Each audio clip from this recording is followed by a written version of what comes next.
También sabían que, cuando los planetas trazan pequeños segmentos de arco sobre su órbita, generan áreas aproximadamente triangulares con el Sol en un vértice. Esas áreas siempre serán iguales si se miden tiempos iguales de traslación sobre dicho segmento de arco en cualquier parte de la órbita.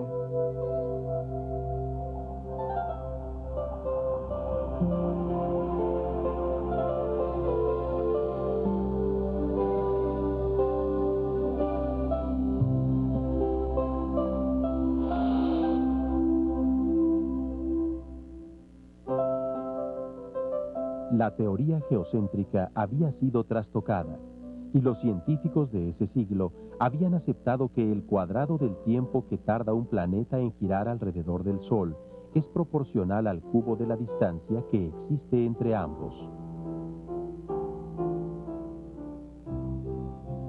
Habían pasado varias décadas desde que Johannes Kepler había encontrado las leyes anteriores, leyes que explican el camino de los mundos alrededor del Sol.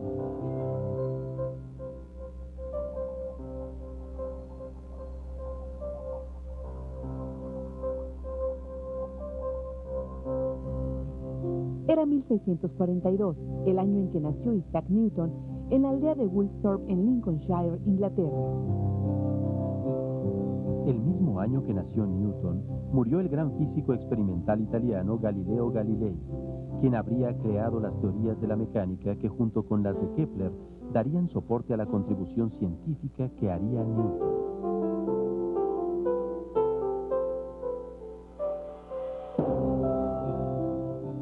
La obra más importante publicada por Newton es el libro Principia Mathematica Philosophiae Naturalis, que significa Principios Matemáticos de Filosofía Natural. En él, Newton plasmó sus mejores ideas científicas. Newton llamó a sus 4 principales postulados científicos las reglas del razonamiento en la filosofía. El primero de ellos fue llamado el principio de parsimonia y afirma que la naturaleza es esencialmente simple.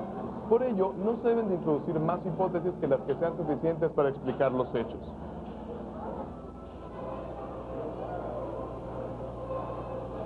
Acorde con este postulado, en el primer capítulo del Principia se halla registrada la primera ley del movimiento, también llamada ley de inercia, donde Newton expresa que todo cuerpo permanece en estado de reposo o de movimiento rectilíneo uniforme, a menos de que una fuerza que actúe sobre él le obligue a modificar ese estado.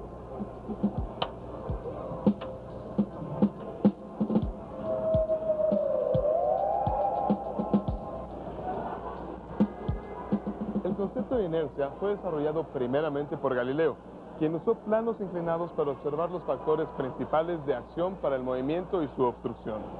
Y como vemos, Newton lo retomó al decir que todo cuerpo tiende a mantener su estado de movimiento.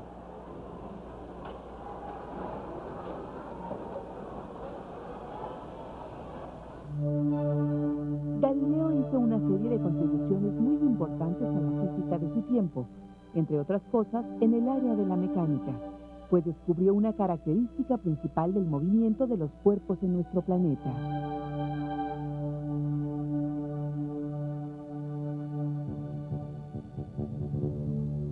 Diseñó una serie de experimentos en los que utilizó planos inclinados con distinta elevación, sus rampas en canal y pulidas, y por eso pudo realizar mediciones muy precisas valiéndose de una clepsidra como reloj.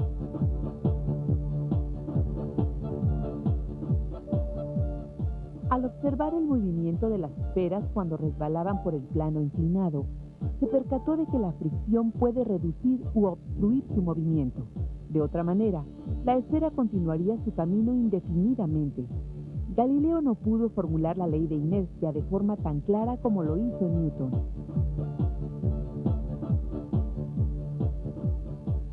Por otra parte, dejaba resbalar sobre los planos bolitas de diferentes materiales a distintas inclinaciones. Se dio cuenta de que todas las bolitas, fueran del material y masa que fueran, se movían variando su velocidad, aumentándola siempre en la misma razón de cambio.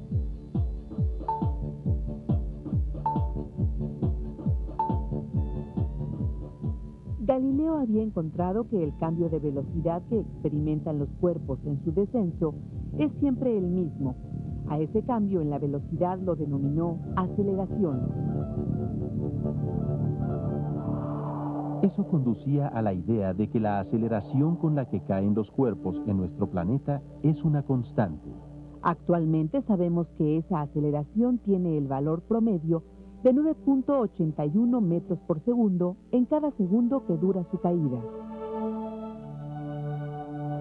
El descubrimiento de que el cambio de velocidad que experimentan los cuerpos durante su caída es constante y la sugerencia del concepto de inercia logrados por Galileo serían de vital importancia para los descubrimientos en mecánica que haría Newton. La ley de inercia sería uno de los primeros cimientos para toda la posterior construcción que seguiría en el amplio terreno de la física. Newton se dedicó fundamentalmente a estudiar el movimiento, pero lo hizo siempre anteponiendo su segundo y tercer postulado. El segundo postulado afirma que hasta donde sea posible a los efectos y procesos naturales semejantes deben asignársele las mismas causas. Por ejemplo, el descenso de una piedra en Europa y en América deben tener la misma razón de ser, así como la reflexión de la luz en la Tierra y en los planetas deben comportarse de forma igual. Su tercer postulado sostiene que las propiedades comunes a todos aquellos cuerpos que se encuentran dentro del alcance de nuestros experimentos serán supuestos como de todos los cuerpos en general. Por ejemplo, la extensión, la movilidad, la inercia y el efecto gravitacional. Ya siendo graduado de la Universidad de Cambridge en 1666, se retiró a su granja de Wolfsburg para refugiarse de la gran epidemia de peste que azotó Inglaterra. En su refugio campesino pudo desarrollar su más grande contribución a la ciencia. Newton, al igual que Galileo, fijó su atención en el movimiento de caída de los cuerpos. Pero no solo eso, también reflexionó acerca del ascenso y descenso de las mareas y planteó el problema del porqué de las trayectorias elípticas de los planetas.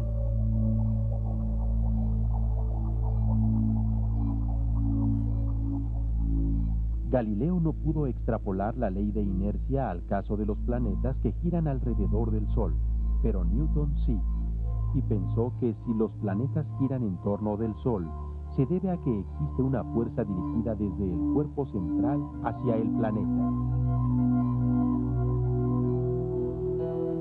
También pensó que los cuerpos caían atraídos hacia el suelo por efecto de una fuerza a la que denominó gravedad. Luego fue más allá y propuso que la misma fuerza que atrae una manzana hacia el suelo se extiende hacia afuera del límite de la esfera de la Tierra y alcanza a la Luna.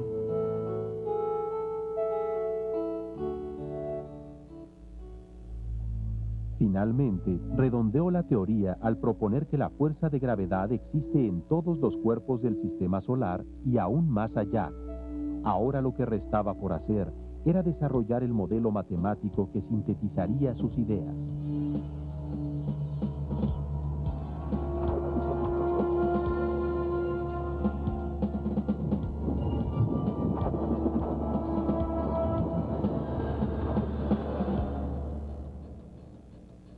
Entonces echó mano del principio kepleriano del cuadrado del periodo de rotación de los planetas en torno al Sol, que es proporcional con el cubo de sus distancias al mismo.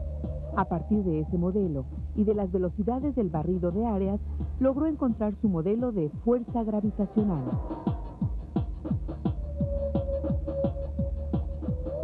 Newton halló que la fuerza de atracción existente entre dos cuerpos varía en forma inversamente proporcional con el cuadrado de la distancia entre ellos. Luego hizo algunas comprobaciones y halló que esa idea ajustaba muy bien con las proporciones halladas por Kepler.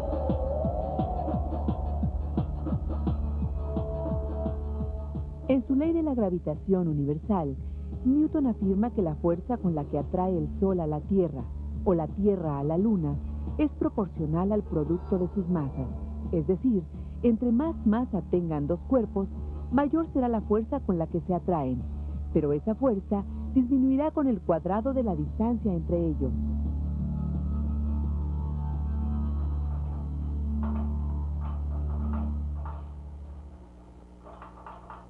Con el aparato teórico desarrollado por Newton, muchos científicos se pusieron a trabajar, no solo para comprobar esta teoría, sino también para desarrollar nuevos modelos basados en esta, así como la predicción de trayectorias de planetas conocidos y el descubrimiento de otros nuevos.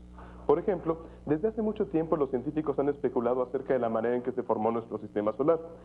El filósofo alemán Immanuel Kant propuso una original teoría basada en las fuerzas gravitacionales de la teoría de Newton. que bien vale la pena explicar, pues los astrónomos del siglo XX han hallado gran cantidad de pruebas para afirmar que dicha teoría puede ser correcta.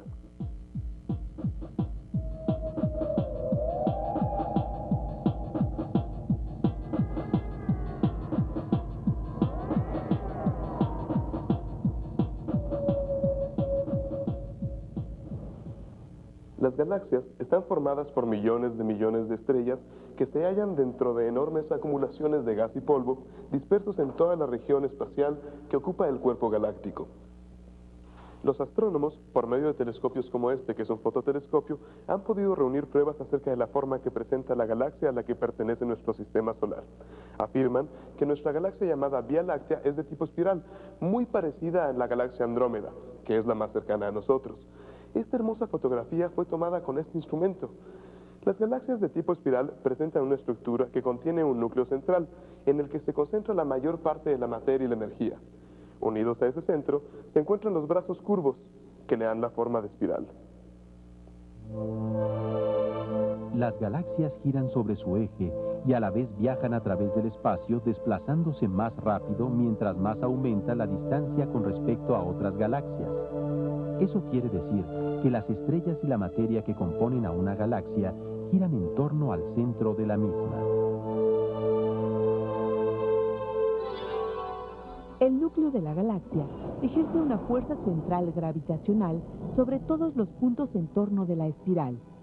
Si en alguna región galáctica existe una acumulación de gas y polvo con una densidad mínima de 10 átomos por centímetro cúbico, entonces puede comenzar un proceso de condensación. Todo comenzará con un vórtice en el fluido de gas y polvo que creará un remolino en la región donde se halla la condensación.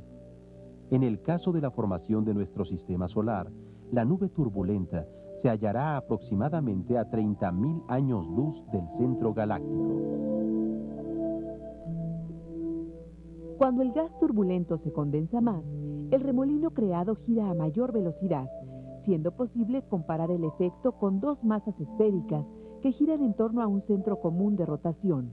Las dos masas ejercen una fuerza de atracción gravitatoria entre sí que varía como el cuadrado de la distancia entre sus centros. La fuerza total gravitatoria ejercida en el seno del remolino se verá afectada por la fuerza gravitacional proveniente del núcleo de la galaxia, lo que dará lugar a una fuerza que los científicos llaman perturbación, y que varía con el cubo de la distancia del remolino al núcleo galáctico. Los astrónomos le han llamado fuerza perturbadora, porque podría haber impedido, junto con otras influencias gravitacionales y magnéticas provenientes de otras estrellas, la formación de nuestro sistema solar.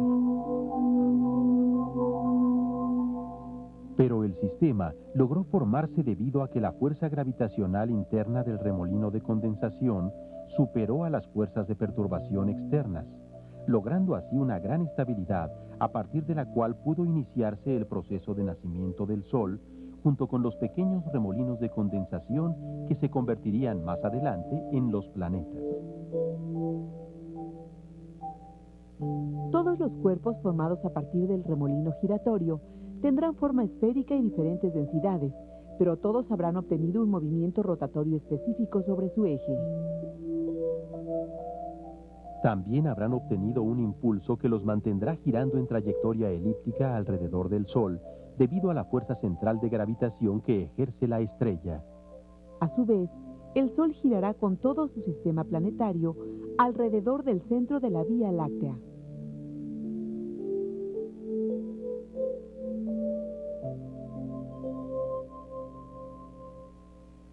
La ley de la gravitación universal de Newton afirma que la fuerza gravitacional depende de la magnitud de las masas que interactúan.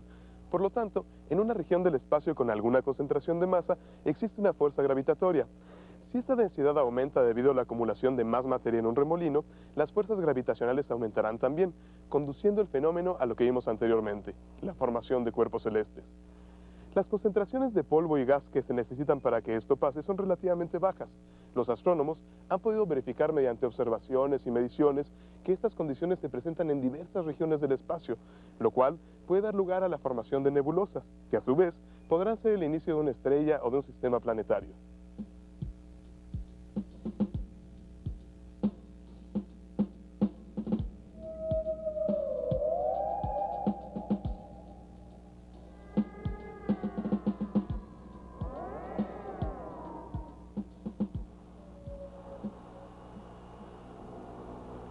Vale la pena mencionar ahora la importancia que ha tenido el desarrollo tecnológico en la óptica. Por ejemplo, la densidad de la nebulosa de Orión se conoció usando mediciones de absorción de radiación, técnica que fue desarrollada por medio del estudio sistemático de la interacción radiación-materia. Gracias a esta, se determinó que la densidad de esta nebulosa es de 1000 a 10.000 átomos de hidrógeno por centímetro cúbico de espacio. Después, calcularon que ese nivel de densidad podría muy bien dar origen a un cúmulo estelar, es decir, lo que podría llegar a ser una nueva estrella. Aquí vuelve a ser importante el estudio de la óptica, ya que permitió la construcción de grandes y potentes telescopios, con los que se observó el interior de la nebulosa y se encontró efectivamente la existencia de un cúmulo estelar en el centro de esta, confirmando las predicciones.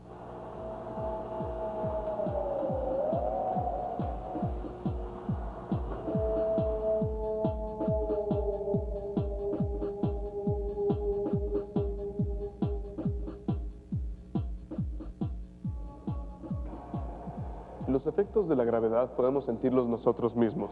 Es debido a esa atracción que estamos parados sobre el suelo. La masa del planeta atrae las pequeñas masas de nuestros cuerpos hacia su centro, pero de la misma manera atraemos al planeta hacia nosotros. Newton experimentaba y razonaba con las cosas muy inmediatas a sí mismo y aplicaba su cuarto postulado, en el cual sugería el uso de la lógica diciendo que las proposiciones de la ciencia obtenidas por inducción estarían siempre sujetas a los hechos, que confirmarían su validez o que por el contrario mostrarían la necesidad de correcciones o de la inclusión de excepciones.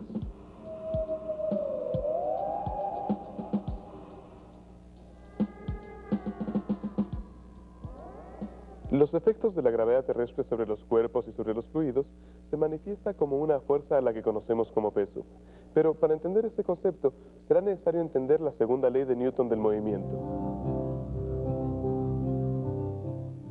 Newton reflexionó sobre el fenómeno que Galileo había descubierto, la caída de los cuerpos a aceleración constante. Debido a esto, había identificado a la gravedad como una acción a distancia, es decir, la gravedad produce los efectos de una fuerza.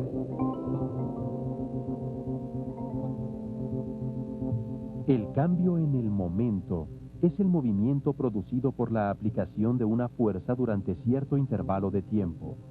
Ese concepto le ayudaría a determinar el modelo formal del movimiento de los cuerpos. El momentum puede asociarse con la inercia de un objeto. Eso se debe a que es el resultado del producto de la masa del objeto y su velocidad.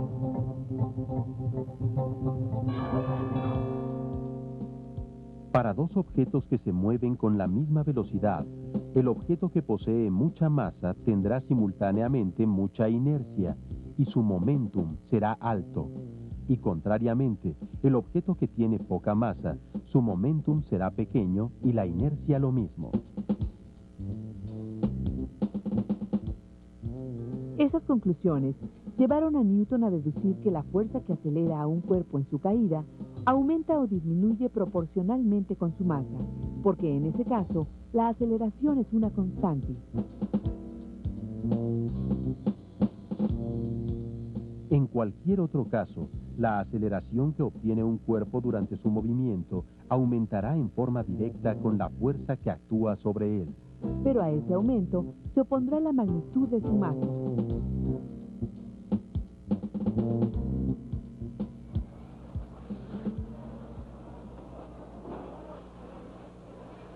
Por otra parte, sobre esta plataforma tenemos un pequeño ingenio que nos ayudará a entender la tercera ley del movimiento de Newton. Se trata de unos pequeños modelos autopropulsados. El carrito número 1, propulsado por un globo. Otro, el carrito número 2, impulsado por vela. Y por último, el carrito número 3, con un sistema de propulsión híbrido. Es decir, cuenta con un globo que arroja aire a la vela. Procederemos a activar los sistemas impulsores. Primero, el carrito número 1 con el propulsor de globo. Lo inflamos y liberamos la salida de aire. Sale en rápida carrera. Ahora, impulsaremos el carrito de vela, aplicando una ráfaga a la superficie de la misma. Lento, pero se mueve. Finalmente, tenemos ante nosotros el ingenioso sistema de propulsión híbrido. ¿Qué creen ustedes que suceda con este modelo? ¿Será el sistema de propulsión ideal? Les encargo reflexionarlo mientras vemos la siguiente información. Un cohete es un vehículo aeroespacial equipado con un sistema de propulsión que aprovecha la violenta reacción química que producen varias combinaciones de combustibles para poder obtener un chorro de gas a alta velocidad.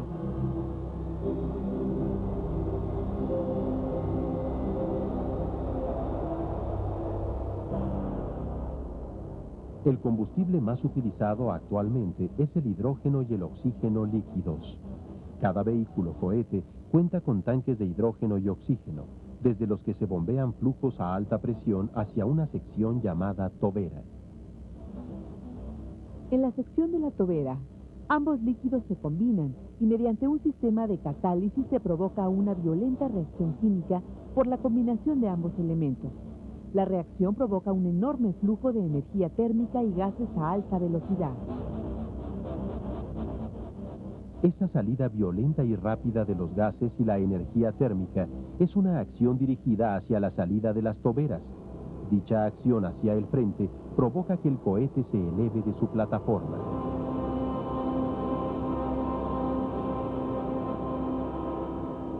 El sistema puede analizarse de otra manera. Sobre el cohete se produce una acción en el momento en que se está elevando, pero esa acción empuja los gases hacia abajo en dirección contraria a la acción del vehículo. La acción de las fuerzas en los cuerpos llevó a Newton a enunciar su tercera ley. Para toda fuerza de acción aplicada a cualquier objeto, se produce una fuerza de reacción, de igual magnitud y en sentido contrario, solamente que ésta actuará sobre el cuerpo que produce la primera. Esta situación puede verificarse cuando se mueve un auto sobre la carretera y se presenta incluso cuando lanzamos una moneda al aire. En el auto, la fuerza de acción la realiza el neumático al empujar el camino y en reacción, el camino empuja sobre el neumático. Si lanzamos una moneda al aire, la acción consiste en que la Tierra tira de la moneda hacia su centro y la reacción ocurre en la moneda cuando tira de la Tierra hacia sí misma. Desde luego, la Tierra es tan inmensamente más grande que la moneda que el efecto de la reacción es imperceptible.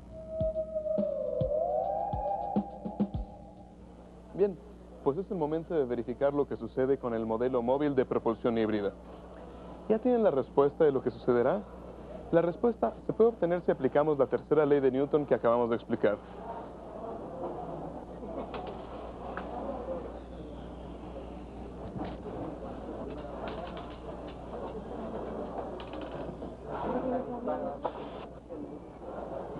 En el caso de nuestro coche de propulsión híbrida, verificamos que no se movió en absoluto, debido a la neutralización de las fuerzas de acción y reacción de las propulsiones en el sistema híbrido.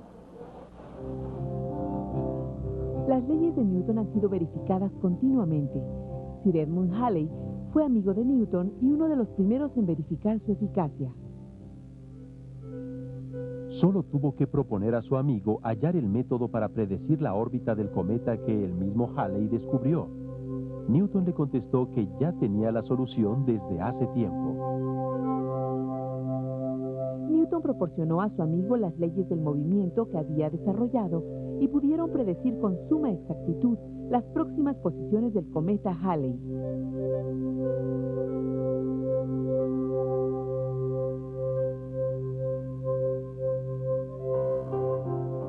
En otra ocasión, una noche del año 1781, el astrónomo inglés Sir William Herschel encontró un nuevo planeta. Se trataba de Urano, al cual se le calculó un período de 84 años. Pero aproximadamente en el año 1830, Urano comenzó a presentar irregularidades en su movimiento que desconcertaron a los científicos. Al principio se pensó que la ley de gravitación quizá fallaría a esas distancias.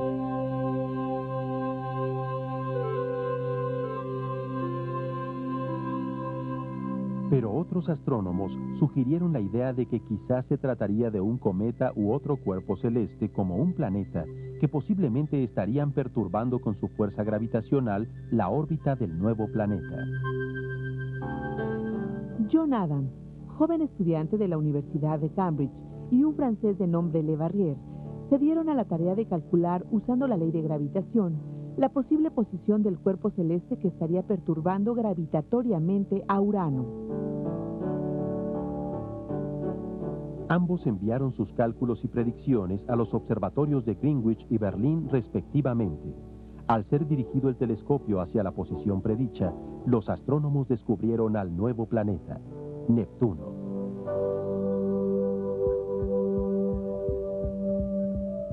En el plano tecnológico, los sistemas electrónicos satelitales construidos para comunicaciones, meteorología, investigación científica y operaciones militares son colocados en órbitas en torno a la Tierra y se predicen sus posiciones mediante la ley de la gravitación universal, tomando en cuenta otras perturbaciones gravitacionales.